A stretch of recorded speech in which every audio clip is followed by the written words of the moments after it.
우리 아이가 과거에 아스퍼거 판정을 받았다. 지금도 인간관계, 사회관계를 좀 어려워한다.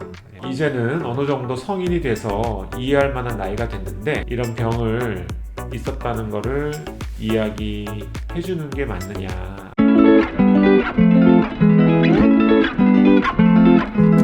예, 반갑습니다. 정의뇌박 이재원입니다. 오늘도 댓글로 문의 주신 내용에 대해서 답변을 드릴까 해요. 정신과의 진단 체계는 이 증상으로 내려지게 되어 있어요. 사회생활이나 이런 게 어려운 유전자를 가지고 태어나서 사회성이 떨어져도 아스퍼거 진단이 나올 수 있고요.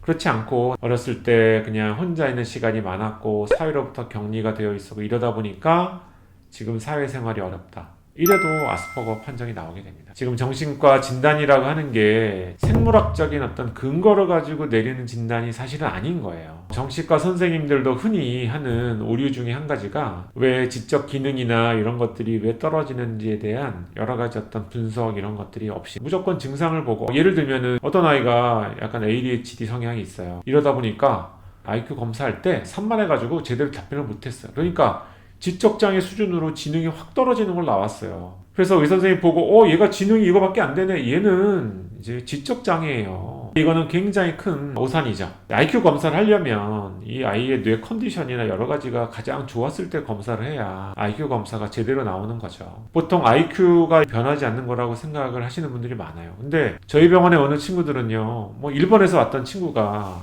처음에 일본에서 검사 받았을 때 IQ 49였어요. 근데 치료받고 그게 70이 되고 90이 되고, 지금은 특수학교가 아닌 일반 학교 잘 다니는 친구 있거든요. 아스퍼거에 관련된 문제도 저는 그렇다고 생각을 해요. 사회성, 사람들과의 어떤 대인관계나 이런 것도 많이 하면 할수록 더 잘하게 됩니다. 이 친구가 왜 사회생활이 못하고 왜 이렇게 된 거냐 라는 거를 좀 따져보고, 사회생활에 대한 자극이나 이런 게 충분히 있었는데도 사회화가 좀 늦다, 이러면은 아스퍼거의 가능성이 조금 있지만, 그렇다고 해도 계속 사회성이 없는 상태가 유지가 되느냐, 그렇지는 않거든요. 왜 내향형인 사람들과 외향형인 사람들의 사회관계가 외향형인 사람들이 훨씬 더 월등해요. 이거는 타고 태어난 게 그래서 그런 게 아니고, 외향형이라는 것 자체가 다른 사람이 나한테 피드백을 줘야 내가 안정이 되는 사람인 거예요. 외향형이라는 그 의미 자체가. 내향형은 내가 스트레스 받고 엄마한테 혼나고 그러면 나는 방 안에서 혼자 들어가서 다른 친구들과 소통이 이게 더 싫어지는 사람이 내향형인 거고, 그러니까 외향형이 당연히 사회성 경험이 훨씬 더 많을 수밖에 없어요. 그러니까 성인이 됐을 때 외향형인 사람들이 사회관계가 훨씬 더 좋은 거예요.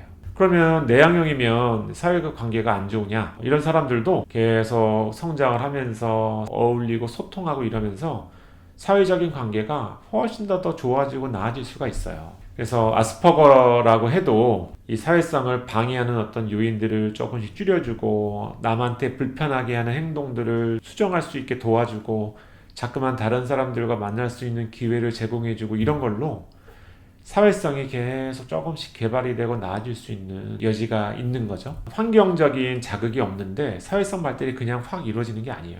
성인이 된다고 철도 확 들고 사회성도 확 올라가고 이렇게 되는 게 절대로 아닙니다. 그거를 준비할 만한 여러 가지 어떤 과정과 단계가 이제 필요한 거겠죠. 제가 봤을 때는 어렸을 때 아스퍼거 장애라는 거를 진단을 받았다고 할지라도 그거에 너무 얽매일 필요는 없어요. 그게 유전적으로 뭔가 이 아이는 더 이상 사회성 증진을 기대할 수 없는 상태다라는 거를 나타내는 건 아니에요. 다른 사람들보다 차이가 좀 있을 수는 있겠죠. 근데 우리가 지금 뭐 100세 시대, 120시대를 살고 있는데, 아이가 다른 사람의 한 20살 때 사회 능력, 이거를 한 30살쯤 돼야 터득했다. 이게 뭐가 문제가 있나요? 옛날에는 사회성이 없으면은 돈벌이를 하고 이러는 게 매우 좀 어려웠죠. 근데 지금은 그렇지 않아요. 저한테 와서 아스퍼거 치료받았던 중학교 때부터 봤어요. 근데 지금 조그만 회사 CEO가 되어 있습니다. CEO가. 그 친구는 사람 만나는 거 싫어했어요. 지금도 많이 안 만나요.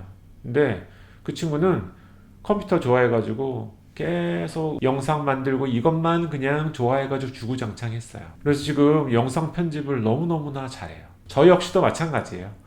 저도 지금 이렇게 유튜브에서 말도 이것저것 많이 하고 이러는데, 제가 굉장히 말이 없고 조용하고, 근데 지금 너무 많은 분들을 진료하고 치료하고 이러면서 이렇게 이야기도 좀 풀어놓고 이럴 수 있는 상태가 된 거지. 저도 사회성이 굉장히 늦게 좋아진 경우다라고 볼 수가 있어요. 이렇게 과거에 비해서 사회성이 조금 떨어진다는 게 전혀 마이너스가 되지 않습니다. 사회관계는 많이 할수록 좋아진다. 그 속도에는 차이는 있을 수 있어요. 그러나 계속 그거에 대한 자극을 주고 그거에 재미를 느낄 수 있게 계속 유도를 하면 사회성은 나아진다. 과거에 내렸던 진단에 묶어두지 마라. 이게 제가 드리고 싶은 말씀이고요. 저는 정신과를 가르쳤던 제 선생님이 절대 청소년들한테는 인격장애 진단을 하지 말아라 라고 이야기를 하셨어요. 책에도 나와 있는 내용이고요.